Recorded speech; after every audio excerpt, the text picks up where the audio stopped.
Assalamualaikum warahmatullahi wabarakatuh. Kami dari kelompok 1 yang beranggotaan Septi Rahayu, Tho'ifatun Nida binti Mukana, Ulfa'ayna Taqwa, Fathur Rahim, Nikmatus Ulil Ani. Di sini saya dan teman-teman akan menerangkan tentang Big Data.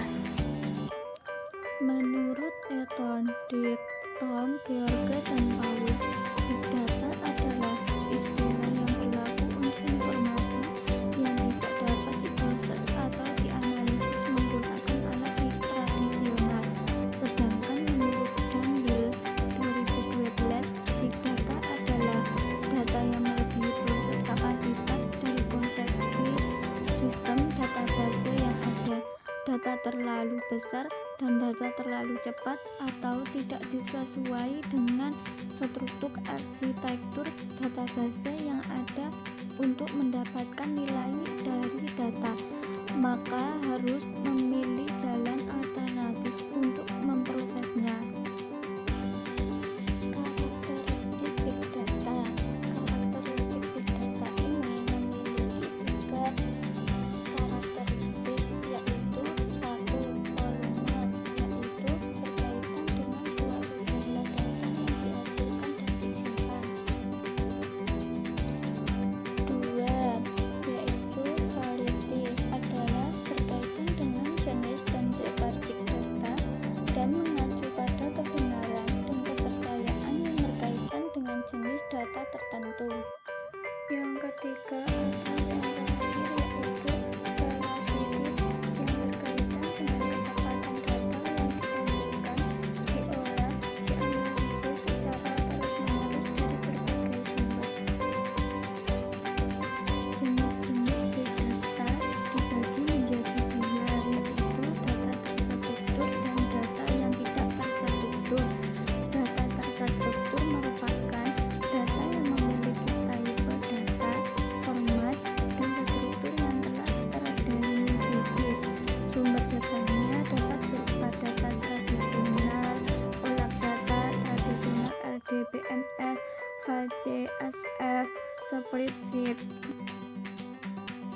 Sedangkan data yang tidak terstruktur merupakan data yang tekstual dengan format tidak menentu atau tidak memiliki struktur melekat, sehingga untuk menjadikan data terstruktur membutuhkan usaha, tool, dan waktu lebih. Data ini dihasilkan dari aplikasi-aplikasi di internet seperti data URL, log, email, blog, video, dan audio. Fungsi Big Data ada 4, yaitu 1. Dapat menentukan penyebab suatu masalah kegagalan secara real time. 2. Pengambilan sebuah keputusan yang cerdas dan tepat. 3. Dapat mendeteksi sebuah anomali atau perilaku yang menyimpang dalam struktur bisnis. 4. Mengurangi biaya, waktu, dan meningkatkan performa produk aplikasi.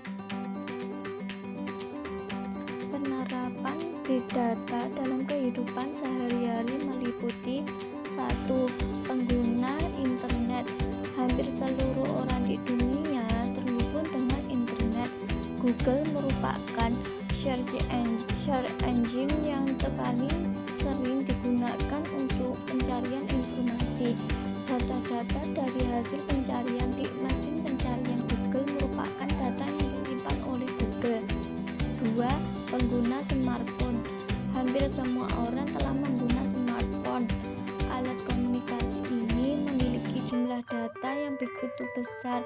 Smartphone menyimpan data merekam SMS dan telepon yang seseorang dilakukan. 3. Media sosial. Media sosial merupakan media yang sudah tidak dapat dipisahkan oleh masyarakat pengguna teknologi pada zaman sekarang. Media sosial tidak dapat lepas dari kehidupan sehari-hari. Berbagai foto dan video yang diupload ke media sosial setiap harinya merupakan bagian dari data. 4. Smart device.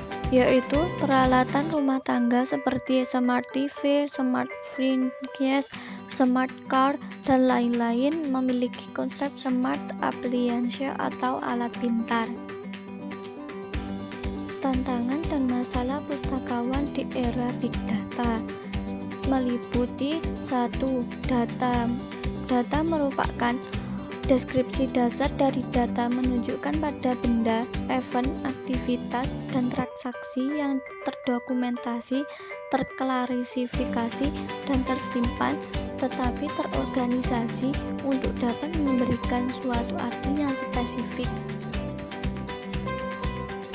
2.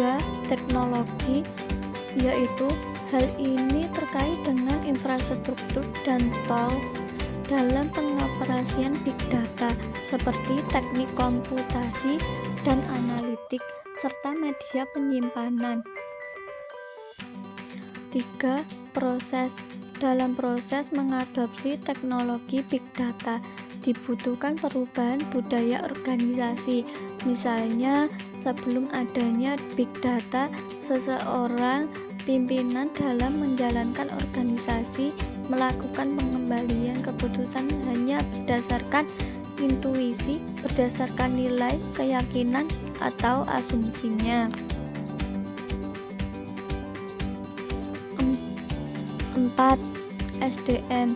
Dalam mengaplikasikan teknologi Big Data dibutuhkan SDM dengan keahlian analitik dan kreativitas, yaitu kemampuan atau keterampilan untuk menemukan metode baru yang dapat dilakukan untuk mengumpulkan, menginterpretasikan, dan menganalisis data, keahlian pemrograman komputer, dan keterampilan bisnis, yaitu pemahaman tentang tujuan bisnis. Pemanfaatan Big Data dalam perpustakaan ada 5, yaitu 1. Data driven untuk pengambilan keputusan. Pendekatan berbasis data yang mengambil data sebagai dasar untuk membuat keputusan atau rekomendasi adalah metode umum yang digunakan banyak bidang.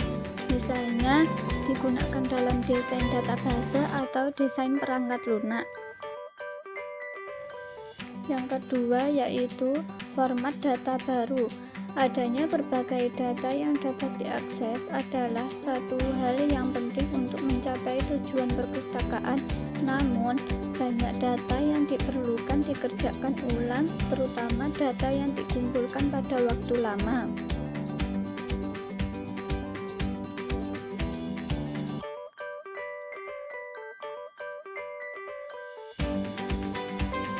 Yang ketiga yaitu standarisasi data dan pemodelan data.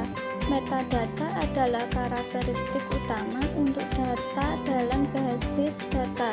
Namun, tidak ada metadata atau standar untuk data penelitian.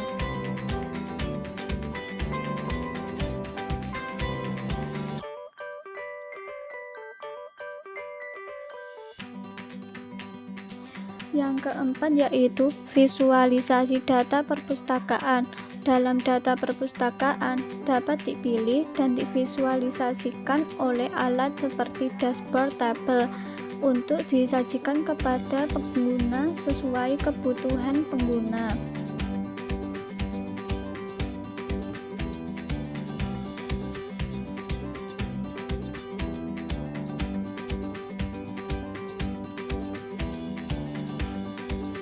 Yang kelima atau yang terakhir yaitu kebiasaan pengguna. Seperti yang disebutkan sebelumnya, informasi koleksi perpustakaan dapat disesuaikan melalui Big Data. Sekian dari kelompok kami. Apabila ada kurang lebihnya mohon maaf. Wabillahi wa taufiq wal hidayah wal inayah. Wassalamualaikum warahmatullahi wabarakatuh.